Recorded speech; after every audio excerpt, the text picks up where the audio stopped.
Praise the lord, హల్లెలూయా. దేవునికి స్తోత్రం. బాగున్నారా? మరొకసారి దేవుడు ఇచ్చిన అవకాశం బట్టి దేవునికి వందనాలు చెల్లిస్తున్నాను. మరి ఈరోజు మరొక దినమును దేవుడు మనకిచ్చి మన జీవితంలో ఆశీర్వాదముని దీవునిచ్చినాడు. మనం క్రిస్మస్ దగ్గరికి పడుతున్నాం. మరి మన హృదయములు మనం సరి చేసుకోవాలి. పండగంటే అరిసెలు, ఇల్లెళ్ళు, వస్త్రములు, స్టార్లు, చెట్లు కాదు, కానీ యేసు ప్రభు నీ హృదయంలో నివసిస్తాం.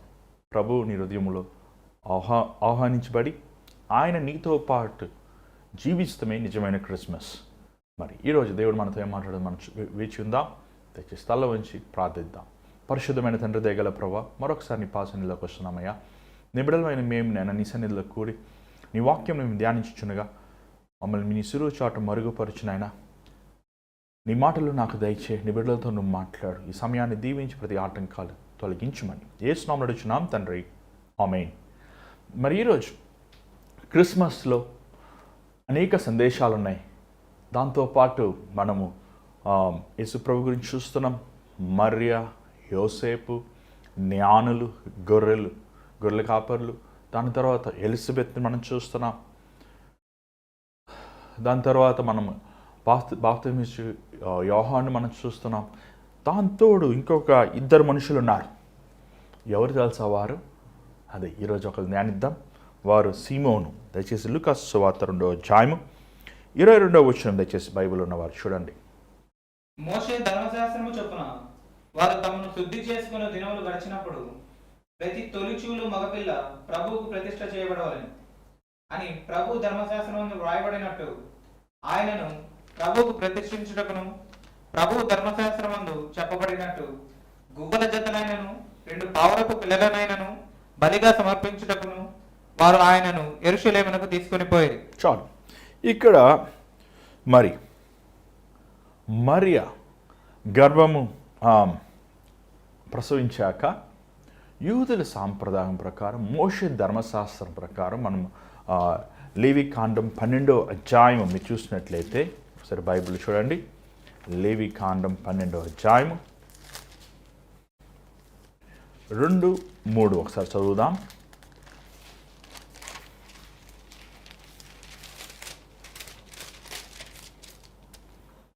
నీవు ఇశ్రాయేలుతో ఇట్లను మొదటి నుంచి చదవండి.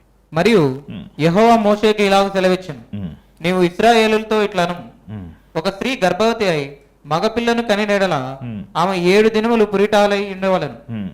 ఆమె తను ముట్టదై కడగా నుండి దినముల లెక్కను బట్టి పురిటాలై ఉండవలను. 8వ దినమున బిడ్డకు సున్నతి చేయింపవలను. ఆమె తన రక్తశుద్ధి కొరకు 33 దినములుండి తన రక్తశుద్ధి దినములు సంపూర్ణమగు వరకు ఆమె పరిశుద్ధమైనది ఏది అయినను ముట్టకూడదు, పరిశుద్ధ స్థలములో ప్రవేశింపకూడదు. ఇక్కడ మనం చూసినట్లయితే ఇంచుమించు 40 రోజుల తర్వాత యేసు ప్రభు జన్మము పుట్టుక తర్వాత యోసేపు మరియా శిశువుని దేవుని మందిరానికి తీసుకొచ్చారు. మరి ఈ రోజులాగా ఎక్కడ పెడతాడు? మందిరాలు లేవు. ఎవరు పెడితే వారు మందిరాలు కట్టుకుని ఆరాధించలేదు. ఈరోజు ఎవరు పెడితే వారు మందిరాలు పెట్టుకుంటున్నారు. మందిరం అనేది నీకు సౌకర్యంగా పెట్టుకుంటాం కాదండి. మందిరానికి దేవుడు యాజకులు నియమించాడు. వ్యాపారం చేసుకునేవారు యాజకులు ఎలాగవుతారు? వ్యాపారము లేకపోతే వృత్తిని పట్టుకొని, లేకపోతే ఇది ఒక చిన్న స్థలము దేవునికి అంకితం చేశాము, మీరందరూ ఇక్కడ రండి అనేది సరైన పద్ధతి కాదు. బైబిల్లో మీరు చూసినట్లయితే సీమోన్ అవనవ్వండి, హన్నా అవనవ్వండి, ఎలిజబెత్ అవనవ్వండి, వీరందరూ దేవుని ఆత్మతో నింపబడి ఉన్నవారు. కానీ వీరు దేవుని మందిరంకి వెళ్ళి దేవుని మందిరంలో ఆరాధించారు, కానీ వీరు సొంతంగా మందిరములు పెట్టుకొని కట్టుకోలేదు. ఈరోజు మందిరం అంటే అందరూ ఆవేశపడుతున్నారు. మేము త్వరగా మందిరం పెట్టేయాలి, చర్చ్ పెట్టేయాలి, సంఘంని కట్టేయాలి.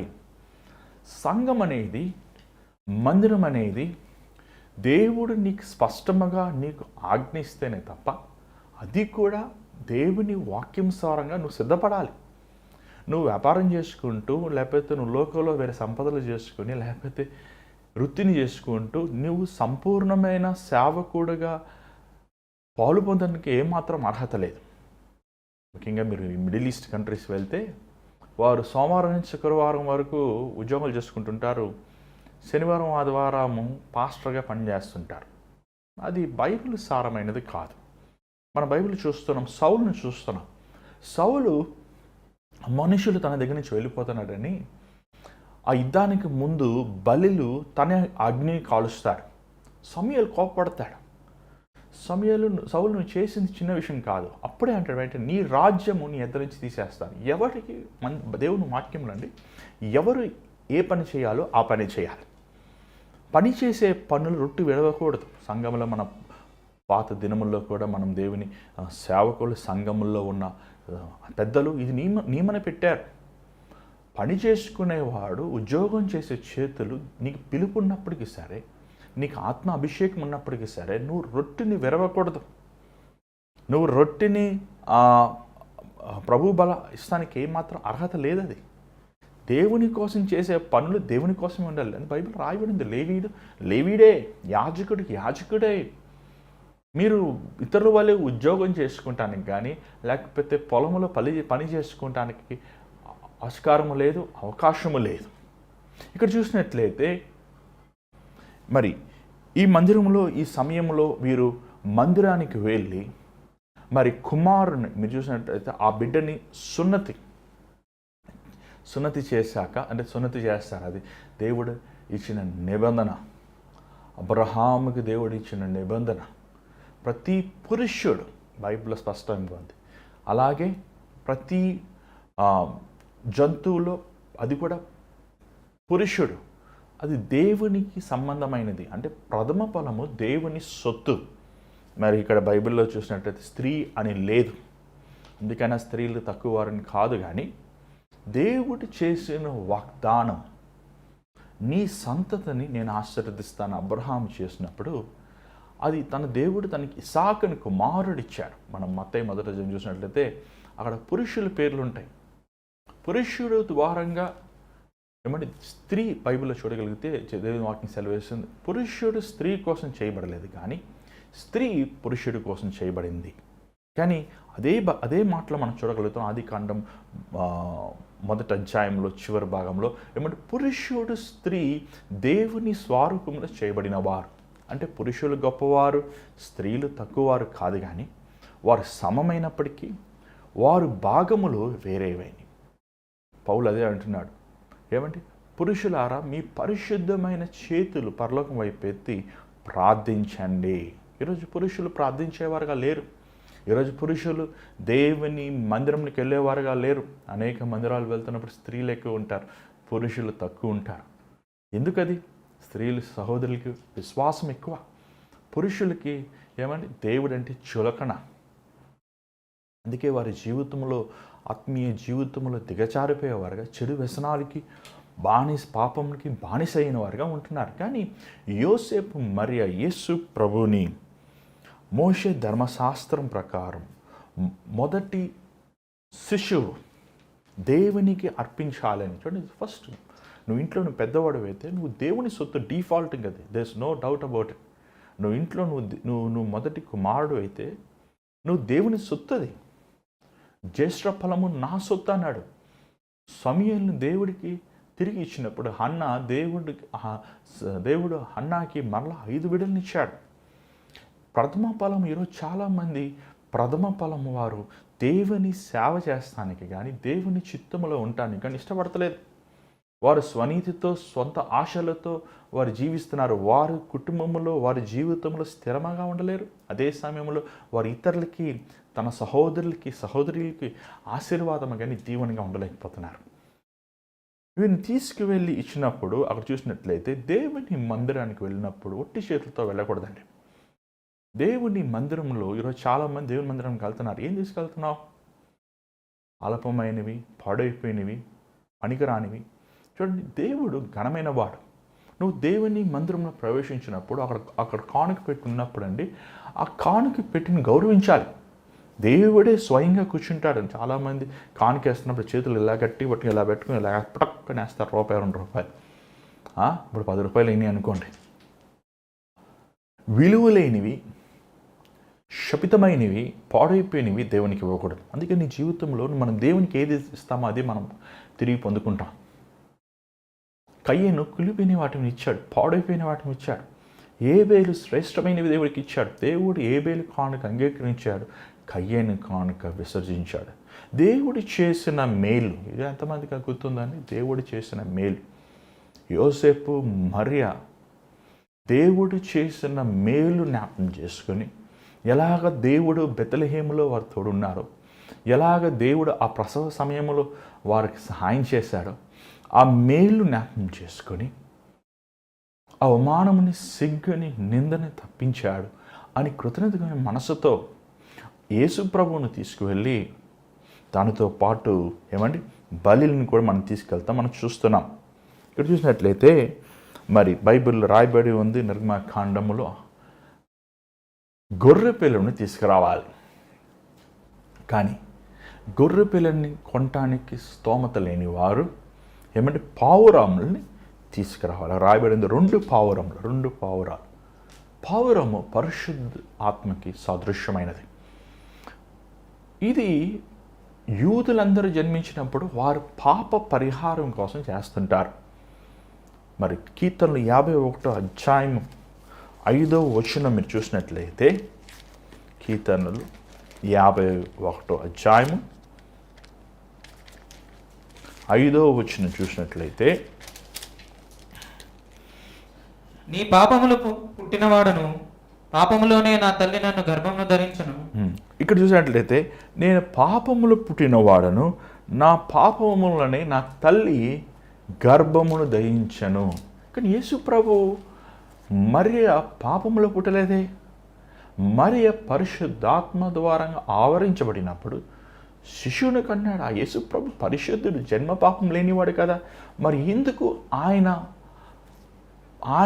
ఆయనకి బలిలు ఇవ్వాల్సి వస్తుంది? ఎందుకంటే పరిశుద్ధుడైన ప్రభు, పవిత్రుడైన ప్రభు, జన్మ పాపం లేనివాడు కల్వరి శిలువలో పాపవలేదు మన కోసం. కానీ ఆయన పాపానికి పరిహారము అప్పుడే పుట్టినప్పుడే మన కోసం ఆయన ఒక పాపిగా దేవుని దృష్టిలో దేవుడైనప్పటికీ, గొప్ప మహోన్నతుడు కుమారుడు అయినప్పటికీ, ఎలాంటి కల్మషం లేనివాడు అయినప్పటికీ, ఆయన ఒక తండ్రి దృష్టిలో ఒక పాపిగా తండ్రి తనని చూచాడు.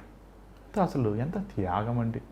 మనం కల్వరి శిలువలు చూసి ప్రభువు చేసిన త్యాగాన్ని గుర్తు చేసుకుంటాం. కానీ ఆయన పుట్టుకలోనే ఎంతగా ప్రభువు తగ్గించుకున్నాడు. ఇంకొకటి, మరియ వారు పావురాలు ఇవ్వగలుగుతున్నాడు. అది ఒక పేదవాడు, ఒక 5 షెకేళ్ళు ఉంటుంది. 5 షెకేళ్ళు అంటే అది ఒక గంట సేపు జీతం. 100 రూపాయల లేదా 200 రూపాయలు. 2 గంట సేపు మనం పని చేస్తే ఎంత వస్తుంది? అంతే. సామాన్య మన చట్ట ప్రకారం, మన భారతదేశం ప్రకారం గంటకి కనీసం 60 రూపాయలు ఇవ్వాలంటున్నారు. సో 120 రూపాయలు జీతం, 120 రూపాయలు ఒక 2 పావురాలు తీసుకువెళ్ళి, అంటే వారు పేదవారు, ఒక సామాన్యమైన వారు, అంటే దేవుడికి గొర్రె పిల్ల కూడా ఇవ్వలేని అంత పేదవారి కడుపున మహోన్నతుడైన, మహిమతో, తేజస్తో, మికిలి కోటీశ్వరుడైన, సర్వాధికారం కలిగిన యేసు ప్రభు జన్మించాడు. ఆయన పేదల్ని కోరుకున్నాడు. ఆయన ఒక పేదవాడు కుమారుడు, పిల్లవాడు కుమారుడు ఆయన పిలువబడతానికి ఆశపడ్డాడు. ఆయన నజరేతులో పుట్టాడు. నజరేతు ఒక దుర్మార్గమైన ఊరు, పాపముతో నిండిన ఊరు, ఒక పేద, ఒక రిమోట్, ఒక పావర్టీ, దరిద్రత ఉండే ఒక పట్టణం. కానీ ఆయన నజరేయుడైన యేసు అని పిలువబడటానికి ఇష్టపడ్డాడు. మిక్కిలి ధనవంతుడైనప్పటికీ ఆయన పేదవాడిని ప్రేమించేవారు. ఈ రోజుల్లో మనుషులు కూడా ప్రేమిస్తుంటారు పేదవాళ్ళని. ఎదుగు ఆ కిలో బియ్యము, కిలో ఉల్లిపాయలు, కిలో నూనె డబ్బా, ఫోటోలు తీయ్యా, ఫోటోలు తీ, అలా ప్రేమించలేదు దేవుడు. ఉల్లిపాయలు, లేకపోతే డబ్బులు, లేకపోతే డొక్కు ఫ్యానులు, లేకపోతే తపేలాలు, లేకపోతే ఏదో ఒక ఎకరం భూమి. ఏం చేసుకుంటారు భూమి? ఒక సహోదరుని, అన్న మాకు ఎకరం భూమి ఇచ్చారన్న, ఆ భూమిలో పంట వేసుకోలేము, ఇల్లు కట్టుకోలేము. ఎందుకయ్యా? అది ఎక్కడున్నా కూడా తెలియదన్నా, మాకు ఇచ్చేశారు పేపర్లో భూమి అంట. ఈరోజు పేదవారికి డబ్బులు ఇస్తే పేదతనం పోతుందా? పేదవారికి ఆహారం ఇస్తే వారు నిత్యముగా ఆకలిగా ఉండరా? ఏంటి ఒకడు పేదవాడు ఎందుకు అవుతున్నాడు? ఎందుకంటే తన పాప స్వభావం వల్ల పేదవాడు అవుతాడు. తను చేసిన తీర్మానాల వల్ల అపవాదితో నింపబడి అపవాది కార్యములకు బానిసనైన వాడు పేదవాడే. అందుకే యేసు ప్రభు వచ్చాడు. ఆయన పేదవాడిగా జన్మించి పేదవాడికి ఉన్న ప్రతి పోరాటము, పేదవాడికి ఉన్న ప్రతి ఇక్కట్లు చూడండి. నీకు ఒక కోట్లు ఆస్తులు ఉన్నప్పటికీ, నీ ఇంట్లో ఒక BMW కారు ఉన్నప్పటికీ, నీకు 4 అంతల ఇల్లు ఉన్నప్పటికీ, నీకు బోల్డ్ ఎకరాల పొలం ఉన్నప్పటికీ, నీ హృదయంలో యేసు ప్రభు లేకపోతే నువ్వు ఒక పేదవాడివయ్యా. నువ్వు లోక సంపదలన్నీ నీకు ఏం మాత్రము నిన్ను నరకము నుంచి తప్పించలేదు. నీకేమి లేనప్పటికీ, నీకు తింటాను అన్నం కూడా లేకపోతే, చేతిలో డబ్బులు కూడా లేకపోతే, నీకు ఏసే ఉన్నాడా? నువ్వు మిక్కిలి కోటేసేవాడు. ఆ లాజర్ జ్ఞాపకం చేసుకోండి. ఆ లాజరు ఆ కురుపులతో, ఆ కుష్ఠరోగముతో, ఆ వేదనలో, ఆ బాధలో, ఆ బలహీనలతో, ఆ కుక్కలు తన మీద జాలిపడి ఆ కురుపులు తన నాకినప్పుడు కూడా ఆ ధనవంతుడు రొట్టు ముక్కలు పడుతున్న ఆ రొట్టు ముక్కలు తిని తన జీవితం కొనసాగించినప్పటికీ మరణించినప్పుడు తన అబ్రహాము గుడి పక్షానికి వచ్చినాడు. నిరంతరమైన ఆనందం, నిరంతరమైన సమాధానం. ఎందుకంటే తను విశ్వాసము ప్రభు మీద ఉంచాడు కాబట్టి. ఈ లోకం మీద, సంపదల మీద ఉంచలేదు.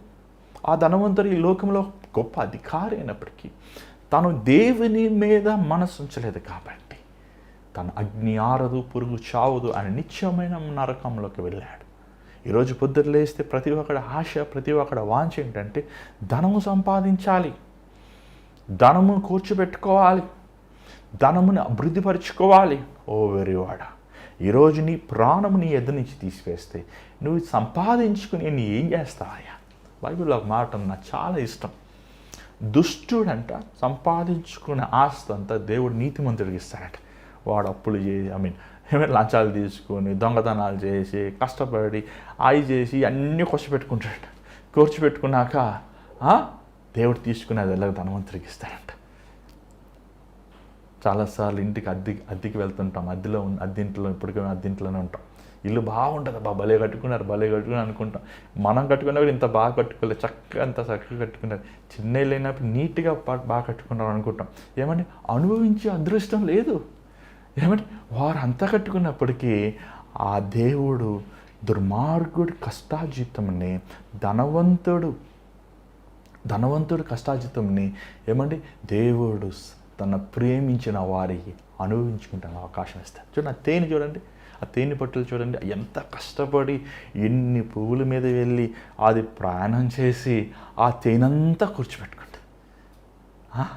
కానీ మనం ఏం చేస్తాం చెప్పండి? ఆ శుభ్రంగా తేనె తీసుకుని మొత్తం తినేస్తాం. దేవుని కృప, దేవుడు నమ్ముకుని కష్టపడ అవసరం లేదు. చూడు, నువ్వు దేవుని ఎందు యథార్థంగా ఉన్నప్పుడు, దేవుని వాక్యానుసారంగా జీవించినప్పుడు, దేవుని మార్గం నడిచినప్పుడు దేవుడు నీ కోసం సమస్తము సిద్ధపరుస్తాడు. ఆవేశపడద్దు, కంగారు పడద్దు. విత్తనం వేసిన వెంటనే అది ఫలం ఎలా ఫలిస్తుంది? సమయం కావాలి కదా. నువ్వు ప్రార్థిస్తున్నప్పుడు, నువ్వు దేవుని వాక్యం చదువుతున్నప్పుడు, నువ్వు దేవుని మార్గము నడుస్తున్నప్పుడు, యథార్థంగా బ్రతుకుతున్నప్పుడు, సత్యమును మాట్లాడుతున్నప్పుడు, నీ జీవితంలో ప్రభువుని మెప్పిస్తున్నప్పుడు, ప్రభు కోసం ప్రయాసపడుతున్నప్పుడు, ప్రభువుని యథార్థమైన మార్గంలో నువ్వు ఎంత పోరాటాన్ని నడుస్తున్నప్పుడు నువ్వు విత్తనం వేస్తున్నావు. అది నీకు మాత్రమే కాదు, నీ తరతరములకి అది దీవెనకరంగా, ఆశీర్వాదకరంగా మలిచేయగలిగిన వాడు. ఇక్కడ చూసినట్లయితే ఏమండి, వీరు ఇది చేస్తానికి మందిరంలోకి వెళ్ళినప్పుడు 25వ వచనం చదవండి దయచేసి. యెరూషలేమునందు సిమోను ఒక మనుషుడుండెను. సీమోను చదవండి. అతడు నీతిమంతుడును భక్తిపరుడునై ఉండి ఇశ్రాయేలు యొక్క ఆదరణ కొరకు కనిపెట్టువాడు. పరిశుద్ధాత్మ అతని మీద ఉండను. చాలు. ఇక్కడ యెరూషలేములో ఒక మనుష్యుడు ఉన్నాడు. ఇతను సీమోను. ఇతను నీతిపరుడు. ఇతను భక్తితో ఉన్నవాడు. నీతిపరుడు, భక్తి. భక్తి అంటే ఏంటి చెప్పండి? చాలామంది వాళ్ళు చేసిన దుర్మార్గమైన పనుల కోసం ప్రాయశ్చిత్తం చేస్తుంటారు. అన్నదానాలు పెడతారు, బట్టలు ఇస్తారు, ఏవో గందరగోళాలని చేస్తారండి. అది కాదు భక్తి అంటే. భక్తి అనేది ఏంటి? దేవునికి భయపడతామంటే, దేవునికి లోబడతామంటే పాపమని అసహించుకుంటాం. ఏమండి? పాపముని అసహించుకుంటమే దేవుని ఎదుట మనం భక్తి పరులను అద్దాం. నువ్వు నీ ప్రవర్తన, నీ శరీరము పరిశుద్ధంగా నువ్వు కాపాడుకుంటమే నిజమైన భక్తి పరుడే. కానీ నువ్వు తెల్లబట్టలు వేసేసుకొని తలస్నానం చేసేసి ఏమండి పరిశుద్ధం పరిశుద్ధం అంటాం మాత్రాన పరిశుద్ధులు కాదు. ఒకసారి ఒక ఆయన, అయ్యారు మీరు ప్రార్థన చేస్తారా? చేస్తాను అయ్యా. అయ్యారు నేను స్నానం చేయలేదు, నేను ఇప్పుడే వచ్చేస్తాను. వెళ్ళి వచ్చేసి స్నానం చేసుకున్నాడు, శుభ్రంగా తలబట్టలు వేసుకుని వచ్చేసాడు. ఏంటయ్యా? అయ్యా ఉండండి ఇంకా నేను చెప్పులు తీసి పక్కన పెట్టేసి ఇప్పుడు చేయండి ప్రార్థన. అయ్యా ఇందాక నువ్వు చొక్కాలో నీ సిగరెట్ ప్యాకెట్ చూసాను, ఏమైందయ్యా? అయ్యారండి అది ఇంట్లో పెట్టేసి వచ్చా. అంటే ప్రార్థన సమయంలో మట్టుకు తలబట్టలు వేసేసుకోవాలి, ప్రార్థనప్పుడు చెప్పులు తీసేయాలి, ప్రార్థనప్పుడు ఇంకా పరిశుద్ధం అయిపోతాం. భక్తి మళ్ళీ ప్రార్థన అయిపోయా తలబట్టలు తీసి నల్లబట్టలు వేసుకొని మళ్ళీ సిగరెట్లు, మళ్ళీ బ్రాందీ, మళ్ళీ విస్కీ, మళ్ళీ సినిమాలు. ఇదేం భక్తి అండి? ఇదేం భక్తి? భక్తి అంటే ఏంటి? ఆ కొంతసేపు, ఆ కొంతకాలము. ఈ క్రిస్మస్ రోజు చూడండి, ఎంతో పండగ క్రైస్తవులందరూ బయటపడుతుంటారు. Happy Christmas, merry Christmas. ఎక్కడ లేని ఉద్యోగం, ఎక్కడ లేని ఆనందం, ఎక్కడ లేని వైరాగ్యం. యేసుప్రభు పుట్టాడయ్యా, హ్యాపీ క్రిస్మస్ అని అరుచుకుంటూ, డ్రమ్ములు కొట్టుకుంటూ, ఏమైనా డ్యాన్సులు వేసుకుంటూ, మళ్ళీ దాని తర్వాత వేరే డ్యాన్సులు. ఈ క్రిస్మస్ టైంలో వేయాలా డ్యాన్సులు? నీ ఉద్యోగం పోయినప్పుడు డ్యాన్స్ వేయాలి. నీ ఇంట్లో నువ్వు ప్రేమించినప్పుడు, మరణించినప్పుడు నువ్వు డ్యాన్స్ వేయాలి. అప్పుడు క్రిస్మస్ కదా మనకి? ఏమని క్రిస్మస్ అంటే 25వ తారీఖు మాత్రమేనా?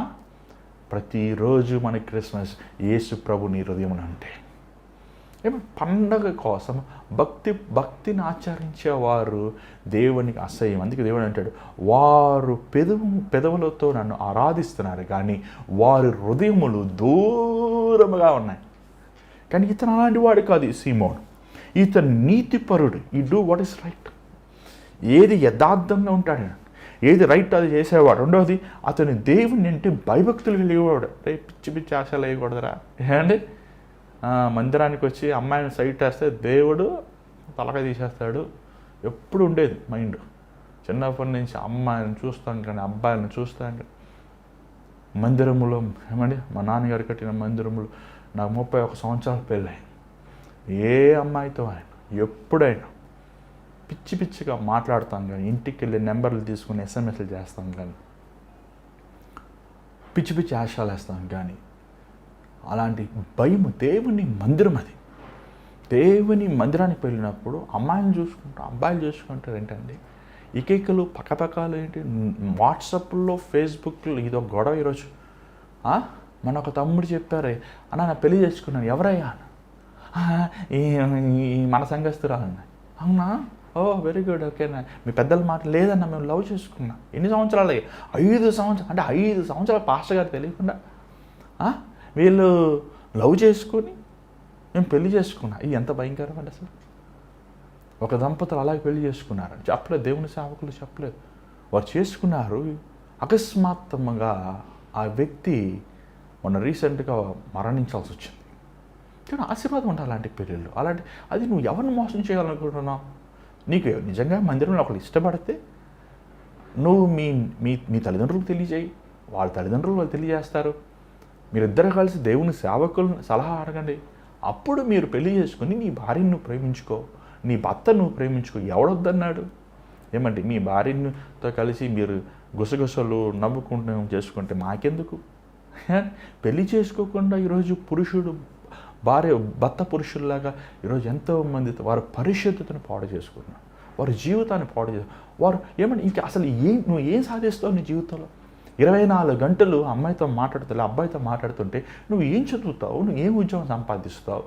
ఏమంటే ప్రేమ అంటే ప్రేమ చూస్తానికి ఇదిగానే ఉంటుంది, కాదంటలేదు. కానీ ఆ ప్రేమ అంతటితో అయిపోతుందా? పెళ్లి చేసుకో, తెలుస్తుంది. అసలు పెళ్లి చేసుకోరంట. కానీ బాయ్ ఫ్రెండ్ గర్ల్ ఫ్రెండ్ అంటారు. పెళ్లి చేసుకుంటే తెలుస్తుంది. ఇంట్లో ఉప్పు కొనాలి, కారం కొనాలి, గ్యాస్ కొనాలి, కరెంటు బిల్లు కొనాలి.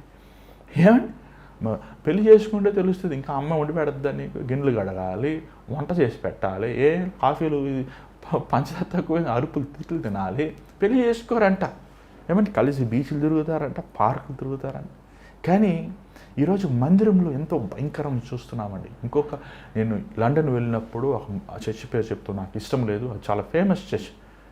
అది నైట్ క్లబ్బా లేకపోతే మందిరమా అన్న డౌట్ వచ్చిందండి. అబ్బాయిలు అమ్మాయిలు సగం సగం బట్టలు వేసుకొని అందరూ కలిసి డ్యాన్సులు ఆడుతున్నారు, బయటకు వచ్చి సిగరెట్లు తాగుతున్నారు. ఏంట్రా ఈ వీడియో?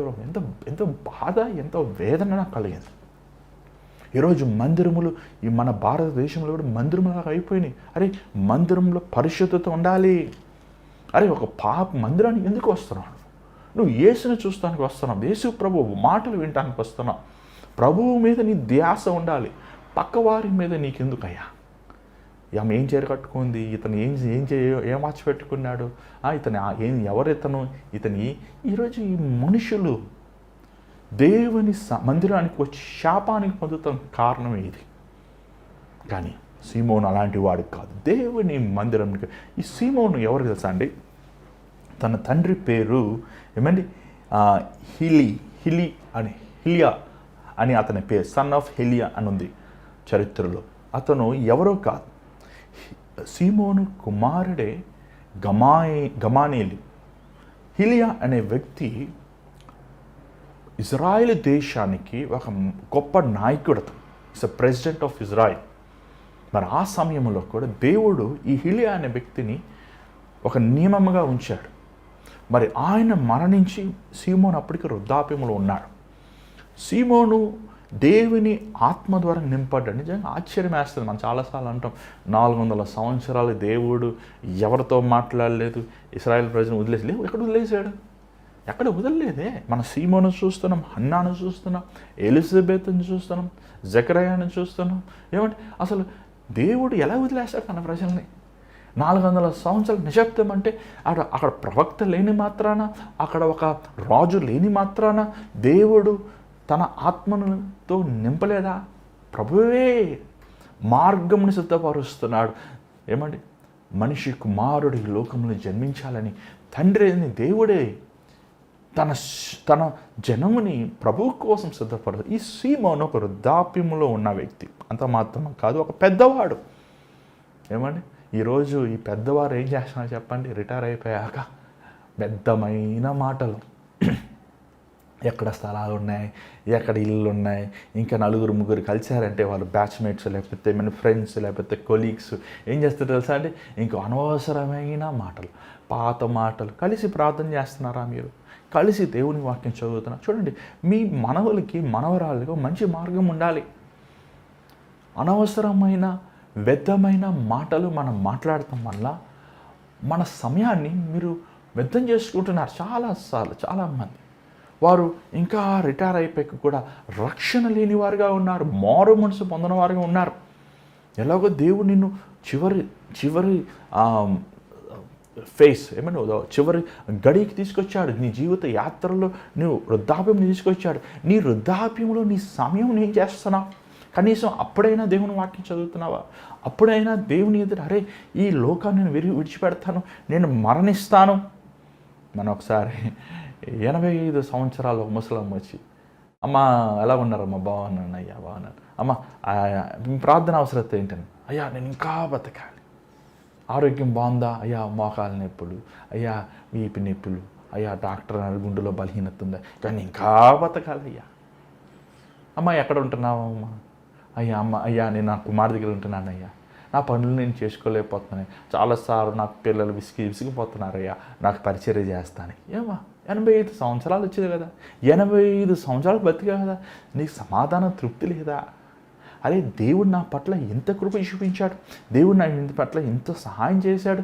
అరే నా శేష జీవితం ప్రభా తీసేసుకో, నేను ఇంక చాలు ప్రభా నీ సన్నిధిలో నేను ఉంటాను అనే ఆలోచన లేకుండా ఇంకా నేను బ్రతకాలి, ఇంకా నేను జీవించాలి. ఎందుకు నువ్వు పరలోకం కోసం ఇంకా సిద్ధపడలేదు కాబట్టి. ఈ లోకం శాశ్వతమైనది కాదు. మనం ఎంత వృద్ధాప్యంలో వెళ్తామో అన్ని కష్టములు, అన్ని ఇక్కట్లు, అన్ని శరీర బలహీనతలు. ఎందుకంటే దినదినముకి మనం కృషించిపోతున్నాము. కానీ సీమోను ఇతను ఒక మంచి యథార్థపరుడు. అంత మాత్రం కాదు, ఇతను ఒక సమాజంలో నాయకుడు. రాయబడి ఉంది ఏంటంటే, మరి చరిత్రలో రాయబడి ఉందండి, is a leader for synagogues, all the సమాజ మందిరం. యెరూషలేములో ఉన్న ఇశ్రాయేలు దేశంలో ఉన్న అన్ని సమాజ మందిరములకి ఇతను ఒక లీడర్. అసలు ఇది మామూలు విషయం కాదు అది. ఎందుకంటే ఈరోజు ఏమంటే ఈ పాస్టర్స్ ఫెలోషిప్ పెట్టుకుంటారు, దాని తర్వాత ఇంకేం పెడతారండి, మేమందరం క్రిస్టియన్ కౌన్సిల్ అంటారు, ఏమని ఏదో చెప్తుంటారు కదా సార్, మేమందరం హెడ్ అంటారు. ఏమండి నువ్వు ఎంత హెడ్ అవుతావో అంతగా నువ్వు ప్రార్థన చేయాలి. నువ్వు ఎంత హెడ్ అవుతావు అంతగా నువ్వు మోకరించాలి. ఎంత హెడ్ అవుతావు అంతగా దేవుని వాక్యం చేయాలి. అంతగా దేవుని స్వరూపం నీలో రావాలి. హెడ్గా ఉండాలని అందరూ ఆశపడుతున్నారు ఈరోజు, కానీ హెడ్ అయిన దేవుని వాక్యం సెలవించాడు, ఎవడైనాను ఏమండి నా రాజ్యంలో హెచ్చించబడాలంటే వాడు దాసుడుగా ఉండాలన్నా. నా అనుభవం ఎంత నీకు తెలుసా, నేను ఎంత గొప్పవాడినా నీకు తెలుసా, నేను ఏం చేశానో నీకు తెలుసా అని డమకటక్క నీ డబ్బా నువ్వు కొట్టుకుంటే దేవుడు ఎక్కడ మహిమపరచబడ్డాడు, యేసుప్రభు ఎక్కడ కనపరచబడ్డాడు. ఈ సీమోను మందిరంలో తను మీరు చూసినట్లయితే యెరూషలేము మందిరము మనలాంటి మందిరములా కావు. చైర్లు, ఏసీలు, ఫ్యాన్లు, ఏమండి డ్రమ్ములు కొట్టుకుంటాను లే, అలా కాదు. అక్కడ మందిరం బయట ఉంటుంది, లోపల యాజకులే ఉంటారు. బయటే బయట అంటే తన రోజు మందిరానికి వెళ్ళి అక్కడ సీమోను దేవుని కోసం వేచి ఉన్నాడు. తను వృద్ధాప్యం అయిపోయినప్పటికీ ఆయన రోజు మందిరానికి వెళ్తున్నాడు. ఈరోజు చాలామంది ఏమండి మందిరాలంటే అయ్యా ఏమొస్తామయ్యా మా వయసు అయిపోయింది. మరి టీవీ చూస్తానికి వయసు అవ్వలేదే, యూట్యూబ్లో చూస్తానికి వయసు అవ్వలేదే, ఏమండి పలవ తినడానికి వయసు అవ్వలేదే. మన ఒక తమ్ముడు చెప్తున్నాడు, అన్న మా నాన్నకి షుగర్ అన్న, అయినా సరే ఎంత దాచిపెట్టినా పంచదార డబ్బా ఆయనకి ఎట్ట తెలుస్తుందో తెలిసిపోతాను మొత్తం తినేస్తాడన్న. ఏమండి అని ఏమంటే అడిగితే ఏమందులేరా నాకు ఏం వయసు అయిందిరా అంటారన్న. అంటాడు పంచదార తింటున్నా మంచిది తినండి కాదంటలేదు, నువ్వు ఏం తినకపోయినా దేవుడు ఏ రోజు నియమించాడో నీ మరణానికి ఆ రోజు నువ్వు మరణిస్తావు, అది మట్టుకు వాస్తవమే, నో డౌట్ అబౌట్ ఇట్. కానీ బాధ ఉంటుంది ఖచ్చితంగా, కొంచెం నువ్వు డైట్ ఫాలో చేయకపోతే శరీరంలో నీకు నొప్పి వేదన ఉంటుంది, అది మటుకు తొలగిపోతుంది. కానీ నీ జీవితంలో నువ్వు దేవుణ్ణి వెతకాలి కదయ్యా. దేవుని ఇచ్చిన జీవితం అసలు ఎంత మనకి ఒక మాదిరిగా ఉన్నాడు సీమోను. అతను ఒక అధికారి అయినప్పటికీ దేవుని మందిరం రోజు వెళ్తున్నాడు, ఒకరోజు 2 రోజులు కాదు, రోజు వెళ్తున్నాడు, రోజు వేచి ఉన్నాడు. అతను ఎప్పుడు వస్తాడా యెరూషలేము, ఎప్పుడు వస్తాడా లోక రక్షకుడు, ఎప్పుడు నేను చూడగలుగుతాను మెస్సయ్యని, ఎప్పుడు నేను ప్రభువుని చూస్తాను. ఏమండి దాని తర్వాత చదవండి, అతను వేచి ఉంటాడు, ఆ మాట ఉంది, అతను వేచి ఉన్నాడని చూస్తుంది. దాని తర్వాత ఆయన మీద పరిశుద్ధాత్ముడు ఉన్నాడు. నిజంగా ఆశ్చర్యం వేస్తుంది నాకు ఈ మాట. మనం అంటాం 120 యేసుప్రభు వెళ్ళిపోయాక 120 మందికి మీద పరిశుద్ధాత్ముడు దిగి వచ్చాడని. లేదు, పరిశుద్ధాత్ముడు ఆల్రెడీ వీరి మీద ఉన్నాడు, కానీ మనకు బయటపడలేదే కానీ, అంతేగాని వీరు పరిశుద్ధాత్మ ద్వారా నింపబడ్డారు కాబట్టే వీరు మెస్సాయాని చూడగలిగారు. యేసు ప్రభు మెస్సయ లోక రక్షకుడు. ఇతను ఒక సామాన్యమైన బాలుడు కాదు. ఇంతమంది వందలాది మంది బాలులు వచ్చినప్పటికీ ఇతను లోక రక్షకుడు అనే అవగాహన వారి కేవలము ఆ పరిశుద్ధాత్మ దేవుడు మాత్రమే వారి మనోనేత్రములు తెరిచాడు. ఇక్కడ చూసినట్లయితే ఏమండి 26వ వచనం చదవండి. అతడు ప్రభు యొక్క క్రీస్తును చూడక మునుపు మరణము పొందడని అతనికి పరిశుద్ధాత్మ చేత బయలుపరచబడి ఉండను. ఏంటంట ఏం ఆశ అండి, ఆశ ఎంత ఆత్మీయంగా ఆలోచిస్తున్నాడు అతను.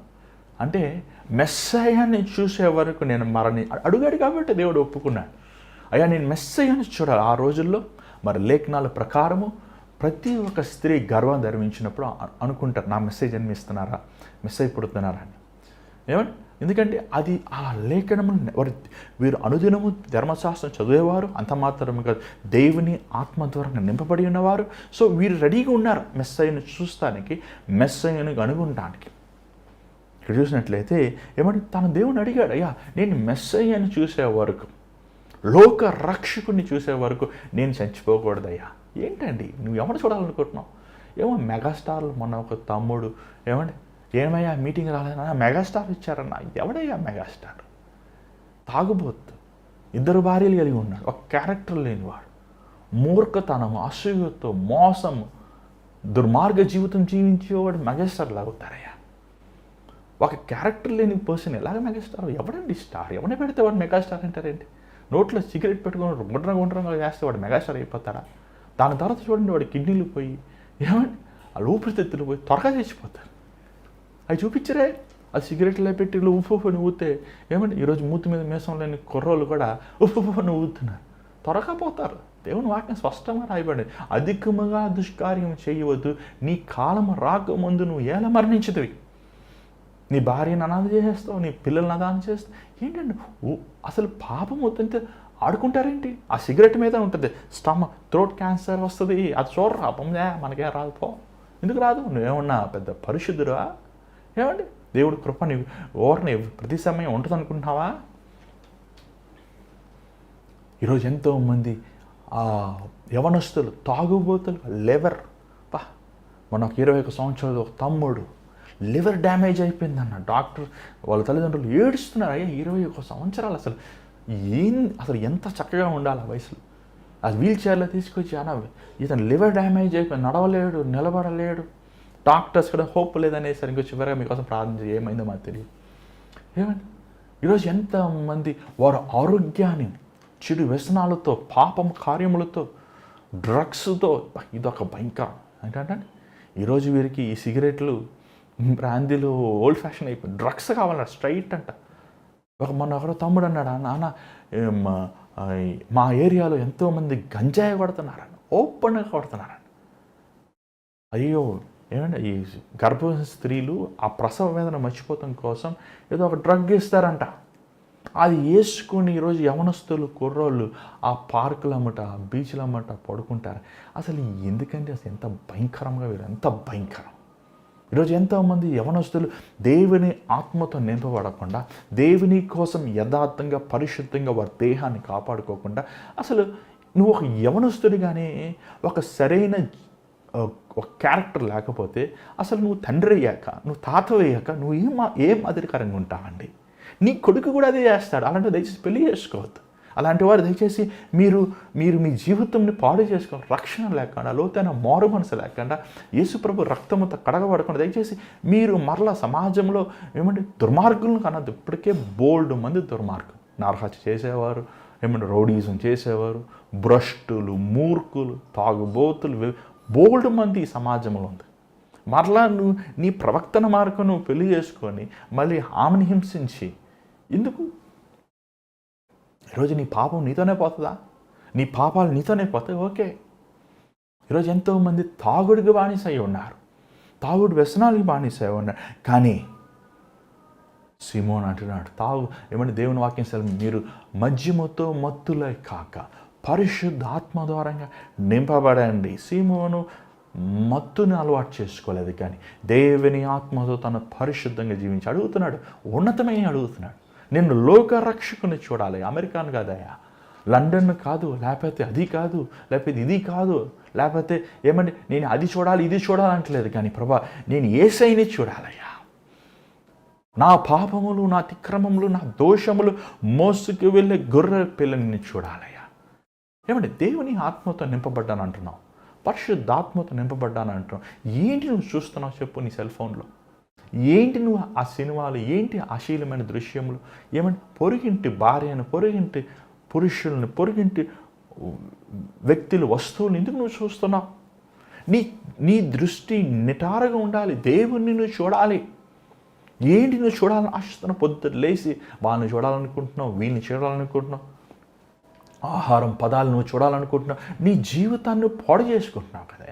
ఏమంటే నీ నేత్రములు నీ శరీరానికి దీపము దేవుని వాక్యం సెలవేస్తుంది. నువ్వు ఏం చూస్తావో నీ ఆలోచనలు కూడా అలాగే ఉంటాయి. ఈరోజు అనేక మంది ఆలోచనలు, అనేక మంది చూపు కామముతో నిండి ఉంది, పక్కవాడిని పరిశుద్ధంగా చూడలేని దుర్మార్గముతో నిండి ఉంది. చూసినట్లయితే సీమోన్ అంటుంది, ప్రభా నాయనా నిన్ను చూడాలి. 27వ వచనం చూడండి. ఆత్మవశుడై అతడు దేవాలయంలోనికి వచ్చాను. అంతటా ధర్మశాస్త్ర అధిపతి చదవండి 27 వచనం. అంతటా ధర్మశాస్త్ర పద్ధతి చొప్పున ఆయన విషయమై జరిగించుటకు తల్లిదండ్రులు శిశువునై యేసును దేవాలయంలోనికి తీసుకుని వచ్చినప్పుడు, అంటే ఏంటి, మందిరంలో ఉన్నాడు ఆయన, రోజు వస్తున్నాడు. ఇప్పుడు ప్రభా ఎప్పుడు అయ్యా మెసేజ్ చూడాలి అని ఇసుక్కుంటలేదు, రోజు రావాలా మందిరానికి? చెయ్యి మాకు పనులు బాటలు లేవా? మేము ఇంట్లో వంటలు వండుకోకూడదా? ఇంట్లో మాకు ఏమి వేరే కాలక్షేపం చేస్తానికి మాకేం లేవా? రోజు వచ్చి ప్రార్థన చేసుకోవాలంటే ఇదే పనా? దేవుడు అంటే ఏమొస్తుంది మాకు? చాలామంది అలా మాట్లాడుతున్నారు. రోజు ఆదివారం ఒకసారి వస్తే మేము గొప్ప, అది 3 గంటల కంటే పాస్టర్ గారు చెప్తే గంట సేపు కూర్చుంటామే, ఏదో పాపం పాస్టర్ గారి మీద జాలి చూపించి ఒక గంట సేపు కూర్చొని కసురుకుంటూ కూర్చుంటున్నారు. ఇది గొప్ప దశమ భాగం అని డబ్బులు ఇచ్చేసి వెళ్ళిపోతున్నారు. ఏమంటే అలా ఉన్నాడు ఈయన. అందుకే మనం చూడలేదు ప్రభువుని. ఎందుకు ఆయన చూసాడు మనం చూడలేదు? ఎందుకంటే కారణం ఏంటంటే మనం లోకంలో ఉన్న రోతని పెంటని గబ్బుని చూస్తున్నాం కాబట్టి మన జీవితం ఇన్ని సంవత్సరాలు మనం కష్టపడినా, ఇన్ని సంవత్సరాలు మన జీవితంలో సంపాదించినా మిలిగింది శాంతి లేదు, సమాధానం లేదు, అప్పులు, కష్టములు, ఇక్కట్లు, బాధలు. మళ్ళీ దీంతో అయ్యారండే ప్రార్థన చేయనంటాం. ఏమండి దేవుని మందిరానికి వెళ్తాడు, రోజు వెళ్తున్నాడు. తన వాంఛ, తన ఆశ. ప్రభు అన్నాడు, అయ్యా ఒక మందిరం లోపలికి వెళ్ళు. వెంటనే మందిరంలో అంటే శిశువు వస్తున్నాడు కరెక్ట్గా, అంటే రెడీగా ఉన్నాడు మనోడు. ఏమన్నా రెడీగా ఉన్నాడు. చెప్పు ప్రభా, ఇంకెప్పుడు ప్రభా వెళ్ళే పరిశుద్ధాలు నువ్వు వెళ్ళాడు మంది లోపలికి వెళ్ళండి. వెళ్తుంటే అదిగో మరియా ఆ శిశువుని పట్టుకుని వస్తుంది. యోసేపు పక్కన 2-3 వస్తున్నారు. ఈరోజు మనకులాగా ఏమంటే బాడీ గార్డులు కానీ, అత్తగారు, మామగారు, ఏమంటే పసిపిల్లను ఇంటికి పంపించాలంటే 4 పెద్దవారు, మళ్ళీ మధ్యలో దారిలో ఏమండి డైపర్లు, పాలు ప్యాకెట్లు ఏమేమో పెట్టుకుంటారు అన్నీ. అమ్మో మళ్ళీ మందులు, దోమలు కట్టుకుని నెట్టు. యేసు ప్రభువుకి ఏం లేదు, పేదవాడు కదా, ఏమీ లేదు. పొత్తి గుడ్డలతో, పాత గుడ్డలతో ప్రభువుని ఎత్తుకుని ఆ 2 పావురాలు కొనటానికే పాపం యోసేపు కానీ డబ్బులన్నీ అయిపోయి ఉంటాయి. సాయం చేసేవాళ్ళు ఎవరున్నారు? ఆదుకునేవారికి అప్పుడు జ్ఞానులు రాలేదు. ఇంకా వారు బంగారం, వెండి ఎంతో కష్టం. అందుకే దేవుడే పంపించాడు వాళ్ళకి ఆ బహుమానాలు. ఎందుకంటే ఎంతో సామాన్యమైన వాళ్ళు. ఏమండి ఈరోజు మనుషులు పేదవాడికే తెలుసండి డబ్బులు లేకపోతామంటే ఏంటని, ఆకలి అంటే ఏంటని. పేదవాడికి ధనవంతుడు తెలియదు. వేరే నాన్న కొంచెం నాకు అన్నం పెట్టంటే పోరా పోయి సంపాదించుకుంటాడు. అదే ఒక పేదవాడిని అడుగుంటే ఆ రిక్షా దగ్గర కొంచెం అన్నం పెట్టినా వాడు సగంలో మనకి ఇస్తాడు. ఇది వాడు తెలుసు ఆకలి. డబ్బులు లేవే, డబ్బులు అని అడగండి ఒక పేదవాడిని, వాడు ఇస్తాడు నీకు 100 రూపాయలు ఇస్తాడు. ధనవంతుడు ఎవడు? వాడు పిసుని కొట్టే నువ్వు పోరా, నువ్వు సంపాదించుకో అంటే. యేసు ప్రభు పేదవాడుగా పిలవబడతానికి ఇష్టపడ్డా. ఆయనకి తెలుసు, దేవా నా చేతిలో డబ్బులు లేవయ్యా అంటే తెలుసు ఆయనకి. అయ్యా నాకు ఆకలి వేస్తుంది అంటే తెలుసు ఆయనకి. ప్రభా నన్ను ఎవరు ప్రేమిస్తుందంటే తెలుసు ఆయనకి. అయ్యా నన్ను ఎవరు తెలుసు ఆయనకి తెలుసు. ఎందుకంటే యేసు ప్రభు పేదవాడి దేవుడే అండి, ధనవంతుడి దేవుడు కాదు. నువ్వు పేదవాడుగా ఆయన పుట్టి పేదవాడిని ధనవంతులుగా చేసినవాడండి ఆయన. పాపుల్ని పరిశుద్ధులుగా చేసినవాడండి. దుర్మార్గుల్ని దీవించబడేవాడు. అదండి ద బ్యూటీ ఆఫ్ జీసస్. యేసు ప్రభువులో ఉన్న సౌందర్యం ఏంటంటే వాడు నిరంతరం పేదవాడుగా ఉన్నాడు, వాడు నిరంతరం బానిసగా ఉన్నాడు, వాడు నిరంతరము వెలయబడిన వాడుగా ఉన్నాడు. వెలయబడిన దావీదును దేవుడి రాజుగా చేసినవాడు. ఈరోజు నీ జీవితంలో కూడా అంతే. నువ్వు వెలయబడ్డావా? ఇదిగో నీ కోసము పేదతనము, వెలయబడతాం, అపహాసము, నింద, అవమానం పొందిన యేసయ్యని చూడు. ఆయన నీ జీవితం మార్చగలిగిన వాడు. ఏమంటే అక్కడ చూసిన వెంటనే మరియా చేతిలో నుంచి అప్పుడే ఆయన ఎవరు పెడితే వాళ్ళు పిల్లలు ఇచ్చేస్తామన్నా ఏమో, కానీ ఇతను ఆ సమాజాన్ని అంటే సమాజాలన్నీ ఒక పెద్ద ఘనత మనిషి. ఇతను ఆల్రెడీ ఒక మంచి హోదాలో ఉన్న వ్యక్తి. నీకులాగా నాకులాగా ఖాళీ ఉండే వ్యక్తి కాదు. ఏమంటే అనేక పనులు దేవుని పరిచర్యలో ఉన్నప్పటికీ కూడా అతను రోజు మందిరానికి వెళ్ళి అడిగాడు, అమ్మ కొంచెం పిల్లలు అంటే వెంటనే ఏం చేసింది మరియ ఇచ్చింది. ఎందుకంటే ఆయన ఒక పెద్ద మందిరానికి అధికారి. అంత మాత్రమే కాదు, సమాజంలో ఒక ఉన్నతమైన పేరున్న వ్యక్తి, గొప్పవాడు. ఎందుకంటే తన కుమారుడే గమానీయులు ఎవరు కుమారుడు? సీమోన్ కుమారుడే. పౌలు అంటాడు కదా, నేను గమానీయులు పాదముల దగ్గర నేర్చుకున్నానని. అది ఎవరు అనుకుంటున్నారు? మీరు చరిత్ర చూస్తే ఈయన కుమారుడే ఒక మంచి ఉన్నత. ఆ రోజు చదువు అనేది ఎవడు పెడితే చేయలేడు. నీకు బహు ధనం ఉంటేనే, సంపద ఉంటే నువ్వు చదివించగలవు పిల్లల్ని. అలా చదివించాడంటే ఒక గొప్ప ధనవంతుడు అతను. కానీ ఆ మరియంని ఉన్న శిశుని తీసుకుని ఏమన్నాడు చూడండి. అతను 29వ వచనం, నాదా ఇప్పుడు నీ మాట చొప్పున సమాధానముతో నీ దాసుని పోనిచ్చుచున్నావు, అన్యజనులకు నిన్ను చాలు ఆగండి. నాదా 29ని చదవండి, సరిగా 28ని చదవండి. తల్లిదండ్రులు శిశువైన యేసును దేవాలయంలోనికి తీసుకుని వచ్చినప్పుడు అతడు తన చేతుల్లో ఆయనను ఎత్తుకొని దేవుని స్తుతించుచు ఇట్లా నేను నాదా ఇప్పుడు నీ మాట చొప్పున ఇప్పుడు నీ మాట చెప్పిన సమాధానముతో నీ దాసుని పోనిచ్చుచున్నావు. చాలయ్యా, చాలు ప్రభా. ఈ 80 సంవత్సరాలు, ఈ 90 సంవత్సరాలు చూశాను మనుషులను చూశాను, డబ్బుని చూశాను, ఇల్లులు చూశాను, వాకిల్ని చూశాను, వాహనాలను చూశాను, ఆస్తుల్ని చూశాను, బంగారంను చూశాను, అన్నీ చూశానయ్యా. కానీ నీ లోకరక్షకుని చూసినప్పుడు నాకేం కలిగింది తెలుసా ప్రభా? సమాధానం కలిగిందయ్యా. యేసుని చూసినప్పుడు ఏమొస్తుంది సార్? నీ డబ్బులు అసలు రావున్నాడు విను. సమాధానం కలుగుతుంది. నీ పాపం క్షమించబడుతుంది. నీ హృదయంలో ఉన్న గలిబిలికి, నీ దుర్మార్గమైన మనసుకి, నీ నేరరూపమైన జీవితానికి కారణమైన నీ పాపం క్షమించబడినప్పుడు ఆటోమేటిక్గా యేసు ప్రభు రెండోది ఏంటంటే మన సమాధానాన్ని ఇచ్చేవాడు. అంతవరకు ఈ సీమోను ఎన్నెన్నో చూశాడు, ఎన్నెన్నో నుంచి ఆశించాడు, ఎన్నెన్నో చూసి ఆనందపడ్డాడు. కానీ తనలో సమాధానము లేదు, తన సంతృప్తి లేదు. ఈరోజు ఏమేమో చూస్తున్నారండి మనుషులు. హిమాలయాలకు వెళ్తున్నారు, హాలిడేలకు వెళ్తున్నారు. ఈ దుబాయ్ లాంటి టవర్లో పడుకుని చూసినవి కూడా ఎంత ఎత్తుంటాయి. ఆ టవర్లో చూస్తున్నారు. ఏమైనా సమాధానం ఉందా? ఏమీ లేదు. కానీ దేవుణ్ణి మనం చూసినప్పుడు, మన కోసము ఆ శిశువుని మనం చూసినప్పుడు, ఆ పుట్టి గుడ్డలతో పెట్టబడిన ఒక్క సామాన్యమైన బాలుని మనం చూస్తున్నప్పుడు, కానీ ఆయన సామాన్యమైన వాడిక, ఆయన లోకరక్షకుడు. ఆయనలో ఉన్న ఆ తేజస్సు, ఆయనలో ఉన్న మహిమ, ఆయనలో ఉన్న శక్తి ప్రతి ఒక్కడికి, ఈ లోకానికి సమాధానము కలుగజేసేదండి. చాలు ప్రభా, ఈ జీవితం నేను పుణ్యం చేసుకున్నా, ఇంక వచ్చేస్తాను నీ దగ్గరికి, తీసేసుకో. నేను యేసయ్యని చూశాను, చాలు. Is happy with his life. తన జీవితంలో తన సంతృప్తిగా ఉన్నాడు. ఈరోజు నీ జీవితంలో సంతృప్తిగా ఉన్నావా? నీ జీవితంలో నువ్వు ఆనందంగా ఉన్నావా? దాని తర్వాత ఏమన్నాడు చూడండి. అన్ని జనులకు 20-30 వచ్చిన చదవండి. అన్ని జనులకు నిన్ను బయలుపరచుటకు వెలుగుగాను, నీ ప్రజలైన ఇశ్రాయేలుకు మహిమగాను, నీవు సకల ప్రజలు ఎదుట సిద్ధపరిచిన నీ రక్షణ నేను కన్నులారా చూచితిని. మళ్ళీ చదవండి. అన్ని జనులకు నిన్ను బయలుపరచుటకు వెలుగుగాను. ఎవరండి అన్ని జనులు? ఎవరు? యూదులు. ఎవరు? యూదులు అబ్రహాం సంతానం. దేవుడు వాగ్దానం అబ్రహాంకి ఇచ్చాడు. కానీ మీరు జాగ్రత్తగా వింటే అబ్రహాం ఇచ్చిన వాగ్దానం 12వ వచనంలో, నీ ద్వారంగా లోకంలో ఉన్న వారందరూ ఆశీర్వదించబడతారు. ఇట్స్ నాట్ యూ, యూదులు మాత్రమే కాదు. యేసు ప్రభు సర్వ జనాంగానికి, సర్వ లోకానికి, సర్వ సృష్టికి ఆయనే రక్షకుడు. నీ ద్వారంగా చీకట్లో ఉన్నవారు అన్ని జనులు ఏమంటే మా పితరులు ఏమన్నా పాస్టర్లు అనుకున్నారా? కాదు, అన్ని జనులు దేవుని ఎరగని వారమే. కానీ ఈరోజు ఎంతోమంది ప్రభువుని ఎరిగినప్పుడు అంటే వాళ్ళు ఎంత ఆనందంగా తీసుకున్నారు. ఎంత గొప్ప భాగ్యం అండి.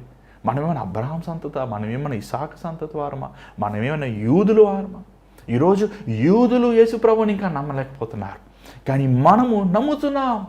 ఆయన చేసిన మేలు, ఆయన చేసిన ఆశ్చర్యమైన కార్యాలు, ఆయన ఎంత గొప్పవాడని మనం అనుదినం మన జీవితం రుచి చూస్తున్నాం. ఈరోజు ఎంతో వేల మంది, లక్షలాది మంది, కోట్లాది మంది ఈ లోకంలో యేసు ప్రభుని రక్షకుడు అంగీకరిస్తున్న కారణం ఏంటంటే ఆయనలో ఉన్న శక్తి మారలేదు. 2000 సంవత్సరాలు అయినప్పటికీ ఈ రోజుకి కూడా యేసు నామములో ప్రార్థిస్తున్నప్పుడు, యేసు నామములో దేవుని సన్నిధిలో మొర పెడుతున్నప్పుడు వారు విడుదల పొందుతున్నారు, వారు జయం పొందుతున్నారు, వారు స్వస్థ పొందుతున్నారు. వారి జీవితంలో దేవుడు ఎంత గొప్పవాడని మన యూట్యూబ్ పెట్టినా, ఫేస్బుక్ పెట్టినా, మందిరంలో మైక్ ఇచ్చిన, రోడ్డు మీద ఇచ్చిన ప్రతి ఒక్కరు యేసు ప్రభు గొప్పవాడయ్యా. ఆయన వెలుగుగా ఉన్నాడు, ఆయన నీతి సూర్యుడిగా ఉన్నాడు. అంత మాత్రమే కాదు, ఇశ్రాయేలు ప్రజలకి మహిమను కలుగు చేసే, మహిమను ఇచ్చేవాడు. తన ప్రజలకు ప్రభు మహిమ కలిగిన వాడండి, తేజోమయుడు. ఆ రోజు ఆ మోషే కొండ మీదకి వెళ్ళి ప్రార్థిస్తున్నప్పుడు, ఆ కొండ ప్రాంతం ప్రార్థిస్తున్నప్పుడు ఆయన ముఖము దేవుని మహిమతో నింపబడి ఉంది. మనుషులు చూడలేకపోతున్నారు. అయ్యా నీ మొహం కప్పుకోయి, అసలు ఏమంటే ప్రభువు తన ప్రజలకి మహిమనిచ్చేవాడు, ఆయన తేజస్సు ప్రకాశించేవాడు. అంత మాత్రమే కాదు, ఏమండి ఆయన చదవండి. నీవు సకల ప్రజల ఎదుట సిద్ధపరిచిన నీ రక్షణను నేను కన్నులారా చూచితిని. ఏమండి ఆయన దేశములకి సకల ప్రజలకి ఏం సిద్ధపరచలేదు? రక్షణ సిద్ధపరిచాడు. నేను నా రక్షణ లోక రక్షకుడు నేను చూశాను. యేసు ప్రభువుల ప్రత్యేకత ఏంటయ్యా అని అడిగితే వినండి, యేసు ప్రభు మన కోసము రక్షణను సిద్ధపరిచినవాడు. పాపులు, మీరు ఏ మత పుస్తకమని తీసి చూడండి, అన్నీ ఉంటాయి పాపములు పాపులు పాపులు. కానీ ఆ పాపానికి పరిహారము చేసింది యేసు ఒక్కడే. జంతువులు రక్తము కానీ ఏమండి మనిషి పాపముని విమోచించలేదు. మనుషులు ఇంకొక మనిషి పాపం నుంచి విడుదల చేయగలరు. 2 గంటలో ఉంటే ఎవడు లేపుతాడు పైకి? కానీ యేసు ప్రభుల జన్మ పాపము, కర్మ పాపము, ఏమని ఎలాంటి పాప స్వభావము లేని పవిత్రమైన వాడైన, పరిశుద్ధుడైన ఆయన లోకమునికి రక్షణ. ఈరోజు ఎవడమైనా సరే, నువ్వు భారతీయుడివైనా, అమెరికా వాడువైనా, ఆఫ్రికా వాడువైనా, చైనా వాడువైనా, పొట్టవాడువైనా, పొడుగువాడువైనా, నలటవాడువైనా, తలటవాడువైనా, చదువుకున్నవాడువైనా, చదువు లేనివాడు, ధనవంతుడైన, పేదవాడువైనా, నువ్వు ఏ కులమో, ఏ జాతో, ఏ భాషో, ఏ ప్రాంతం అవసరం లేదు దేవుడికి. దేవుడు నీ కోసం రక్షణను సిద్ధపరిచాడు. మనం ఆయన రూపంలో చేయబడిన వారిని, మనం ఆయన ద్వారంగానే చేయబడిన వారిని. ఈరోజు యేసు ప్రభు నీకు రక్షణ సిద్ధపరిచి, ఇంకా నువ్వు రక్షించబడకపోతే, ఇంకా నువ్వు నీ పాపములు, నీ అతిక్రమం, నీ దోషములు యేసు ప్రభు దగ్గర ఒప్పుకొని విడిచిపెట్టలేకపోతే, ఇంకా నువ్వు యేసు ప్రభు నీ సొంత రక్షకును అంగీకరించకపోతే, ఇంకా నువ్వు ప్రభువు కోసం బహిరంగంగా ఆయన బిడ్డని, ఆయన నువ్వు బాప్తిజంను తీసుకోకపోతే, నువ్వు ఇంకా రక్షణను పొందినవాడవే. ఇదే అనుకూలమైన సమయం, ఇదే రక్షణ దినము. ఏమంటే ప్రభువు దేవుని వాక్యం చూస్తున్నట్లయితే సీమోని మాటలు దేవుని ఆత్మతో నింపబడి చెప్తున్నాడు. అసలు ఎంత గొప్ప భాగ్యం అండి అది. 33 చదవండి దయచేసి. యోసేపును ఆయన తల్లియు ఆయనను గూర్చి చెప్పబడిన మాటలు విని ఆశ్చర్యపడేది. సుమోయేను వారిని దీవించి, ఇదిగో అనేక హృదయాలోచనలు బయలుపడినట్లు ఇశ్రాయేలులో అనేకులు పడుటకును తిరిగి లేచుటకును వివాదాస్పదమైన గుర్తుగా ఈయన నియమింపబడి ఉన్నాడు. ఏమండి అనేక పడగొడతాను సాతాను క్రియలు, సాతాను ఏమండి మనుషుల్ని, గర్విష్ఠ వాడిని పడగొట్టేవాడండి దేవుడు. ఏమండి రాజు అంటే చాలామంది అనుకున్నారు యేసుప్రభు రాజు అంటే కత్తులు కటాలు పట్టుకున్న, కత్తులు అవసరం లేదండి యేసుప్రభుకి. ఏమండి కత్తులు అవసరం లేదు, శక్తి కత్తిలో లేదు, ప్రభుకి మాటలో ఉంది. మనుషు రొట్టు వలన కాదు, కానీ దేవుడు మాట్లాడే ప్రతి మాట వలన. ప్రభు దెయ్యం పట్టిన గెరాసీన్లో 6,000 దెయ్యములు పట్టిన వాడిని బయటికి పో అంటే పరిగెట్టినాయండి. ఆయన సర్వధికారము కలిగిన, నోటి మాటలో వెలుగు కలిగిన కాక అంటే వెలుగు సూర్యుడు ఇంకా బాగా మండుతున్నాడు కొన్ని వేల సంవత్సరాలు అయినప్పటికీ. సర్వశక్తి కలిగిన వాడు యేసయ్య. కత్తులు కటారాలు అవసరం లేదానికి. అర్థం చేసుకోరేంటి? పడగొట్టేవాడిని, ఏమంటే దీనులైన వారిని, అవమానపరచబడిన వారిని, నిందించబడిన వారిని, హింసించబడిన వారిని, బాధపడిన వారిని లేవనెత్తేవాడండి. నువ్వు ప్రభు సన్నిధిలో ఆయన పాదములు పెట్టుకుని ఆయన కన్నీరును కాల్చి దేవుని లేవనెత్తి. ఆ రోజు ఆ వ్యభిచారములో పట్టబడిన స్త్రీ, వ్యభిచారము ద్వారా దుర్మార్గం తర్వాత తన జీవితము సమాజంలో ఏమంటే అవమానము, నిందలు పడి వేసారిపోయి ఆత్మహత్య చేసుకోవాలని సిద్ధపడిన ఆ స్త్రీని యేసు ప్రభు పాదముల దగ్గర పడి, అయ్యా నేను ఎంతో భయంకరమైన పాపిని ఆయన, నేను ఆ భయంకరమైన దుర్మార్గమైన జీవితం జీవించానయ్యా అని ప్రభువు పాదములు కన్నీటితో నింపి తన తల ఎంట్రుకలతో తుడిచి అత్తర్ను పోసి దేవుని ఆరాధించినప్పుడు దేవుని వాక్యం సెలవిస్తున్నామా, నీ విస్తారమైన పాపములు నేను పడిపోయింది, జీవితం అయిపోయింది, ఇంకేముంది అసలు, ఎవడు చేసుకుంటాడు పెళ్ళి ఆమెని, ఎవడు గమ్యం ఏముంది, ఇంకేముంది సమాజం. కానీ అలాంటి ఆమెని దేవుడు మార్చాడు. ఆ సమరే స్త్రీ ఎండిపోయిన జీవితం 5 మంది పురుషుల్ని, ఏమైనా 5 మంది భర్తల్ని వివాహం చేసుకుని సమాధానం లేకుండా పోయినప్పటికీ, వేసారిపోయి తన హృదయంలో నిరంతరమైన దప్పికతో నిండి ఉన్నప్పటికీ, అమ్మా నేనిచ్చే జీవజలం నువ్వు తాగాలనుకుంటున్నావా? నేనిచ్చే జీవజలం తాగినవాడు ఇంకెన్నడూ తప్పికున్నాడని ఆమెతో మాట్లాడి ఆమెను బలపరిచి ఆమెని దీవించి ఆమె బ్రతుకు ఒకప్పుడు సమాజంలో ఆమె వెలివేయబడిన ఆమెని, సమాజంలో అవమానముగా నిందించిన ఆమెని వారందరూ ఏమన్నా అమ్మా నువ్వు చెప్పే మాటలు కాదు, యేసు ప్రభు ఎంతో గొప్పవాడు, మా కళ్ళారా మేము చూసాం, మేము అనుభవించాము. అవును, ఆమెకి ఘనత వచ్చింది, ఆమె పోగొట్టుకున్న గౌరవం ఆమె ఇచ్చారు. అంత మాత్రమే కాదు, యేసు ప్రభుని ఘనపరిచారు పడిపోయిన వారిని లేవనెత్తడం కోసం. ఇంకా 35 వచనం, పడుటకును తిరిగి లేచుటకును వివాదాస్పదమైన గుర్తుగా ఈయన నియమింపబడి ఉన్నాడు. మరియు నీ హృదయంలోనికి ఒక ఖడ్గము దూసుకొని పోవునని ఆయన తల్లి అయిన మరియతో చెప్పాను. ఏమండి బా, ఈయన సులువే చూసేసాడు అసలు. మరి రక్షణ గురించి చెప్పాడు కదా, ఎలాగ రక్షణ కలుగుతుంది, ఎలాగ మనకి క్షమాపణ కలుగుతుంది రక్తం చిందించకుండా. ఏమని అనండి, మరియా యేసు ప్రభు కంటినప్పుడు భయంకరమైన భారమును మోసింది. అంతకంటే భారము తన గర్భములో నుంచి వచ్చిన శిశువు ఆ సిలువ దగ్గర ఉన్నప్పుడు అండి, ప్రభు దగ్గర మరియా ఒకతే ఉంది అక్కడ. యోసేపు కూడా లేడు, మరణించాడు అప్పటికి. తన సహోదరులు కూడా లేరు, తనతో ఎవరు లేరు.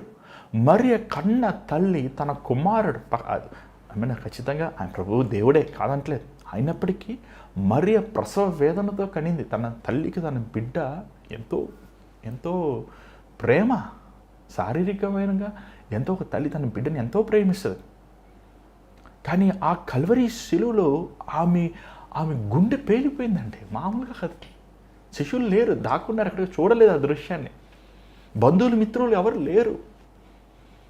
యేసు ప్రభు తల్లి ఒక్కటే ఆ కల్వరి శిలువలో ఆ ఎర్రటి ఎండలో ఆ గాయములతో నిండి ఉన్నప్పుడు ఆమె గుండెలో దూసుకెళ్ళిపోయింది కత్తి. ఏమండి, అందుకే అన్నాడు, అమ్మా ఇదిగో నీ కుమారుడు యోహాను చూసి అన్నాడు, ఇదిగో నీ తల్లి. అప్పటికి కూడా ఆ వేదనలో కూడా ఆ బాధలో కూడా ప్రభు తన తల్లిని చూసి తల్లిని గౌరవిస్తున్నాడు. ఇది ఎంత నిజంగా అది మరియ జీవితం ఒక గ్లామర్ కాదండి. చాలామంది అనుకుంటారు మనం దేవుని వెంబడిస్తే దేవుని కోసం మనము ప్రయాసపడితే అన్నీ బాగుంటాయి. కాదు. తన మరియ జీవితంలో తను చిన్న వయసులో నుంచే అవమానం, నింద, గర్భము, దీన్ని చూడండి, వివాహం కాకుండా గర్భం ధరించిన అపహాసము, ఎగతాళి. అంత మాత్రమే కాదు, తన జీవితంలో ప్రభువుని ఎంతగానో తను ప్రేమించింది, ప్రభువుని ఎంతో ఇష్టం. అయినప్పటికీ తన కుమారుడు ఆ కల్వరి శిలువలో మరణిస్తాము దృశ్యమును చూసినప్పుడు తన గుండె పలిగిపోయింది. మరలా మనకి మరియ ఏమైంది పునరుద్ధానుడయ్యాక ప్రభు అనే సంగతులు మనకు రాయబడలేదు. కానీ నాకు తెలిసి ఆమె త్వరలోనే చచ్చిపోయి ఉంటుందేమో. ఎందుకంటే మనకు తెలియదు, మేము వీడున్నాం, మా బైబిల్ లేదు కదా. ఏమండి, కానీ మరియ దేవుడు కాదండి. మరియ నిజంగా దేవుడు మరియను వాడుకున్నాడు అంతే ఈ లోకాన్ని. మరియ గర్భాన్ని ద్వారా ఈ లోకం. కానీ దేవునికి నరుడికి మధ్య వ్యక్తి ఒక్కడే, ఆయన యేసుక్రీస్తు. బైబిల్లో రాయబడింది స్పష్టంగా. మనం ఈరోజు మరియకు కానీ, పేతురుకి కానీ, యోహాన్కి కానీ, యాకోబుకి కానీ, శిష్యులకి కానీ మనం ప్రార్థన చేయవలసిన లేదు. దేవుడు ఏమంటున్నాడు బైబిల్లో, భారం మోషన్లు అన్నారా, మీరు నా యొద్దకు రండి. There's no need recommendations from God. అందుకే ఆ దినమున ప్రభు ఆ కానాని విందులో ఉన్నప్పుడు ప్రభు దగ్గరికి వచ్చింది. ఆమె ఏమనింది, అయ్యా ద్రాక్షరసం అయిపోయిందంటే ఆమె ఏమంటారు, స్త్రీ అన్నది పదమని వాడబడింది. అమ్మ అంటలేదు, స్త్రీ, నా సమయం ఇంకా రాలేదు, డోంట్ ట్రబుల్ మీ. వెంటనే అర్థం చేసుకుంది, మరి అయ్యా ఆయన ఏం చెప్తాడు అది చెయ్యండి చెప్పి మరలా తిరిగి మాట్లాడలేదు. అక్కడ చూసినట్లయితే నీ గుండెలో కత్తి దూసుకుపోతుందన్న మాటలు ఆ సిలువ దగ్గర ఉన్నప్పుడు ఆ మాటలు నెరవేరుస్తుంది తను గ్రహించుకుంది. ప్రియమైన దేవుని బిడ్డలారా, సీమోను ఎంతో ఒక ప్రధానమైన స్థానం ఉన్నప్పటికీ, దేవుని ఆత్మతో నింపబడి ఉన్నప్పటికీ, దేవునిని తను వెతికేవాడుగా, దేవుని తను గైకునేవాడుగా ఉంటున్నాడు. ఈరోజు నీ జీవితం దేవునికి నీ బ్రతుకు దేవునికి సమర్పించువా? దయచేసి తలవంచండి, ప్రార్థిద్దాం. పరిశుద్ధమైన తండ్రి, దయగల ప్రభువా, నీ రాకడ ఈ లోకములో మొదటిసారి వచ్చినప్పుడయ్యా, నిన్ను చూచే భాగ్యమును కొంతమందికి ఇచ్చినావయ్యా. ఎంత ధన్యత నాయన. మరో ఒకసారి మరొక దినమున మేము నిన్ను చూడబోతున్నామయ్యా.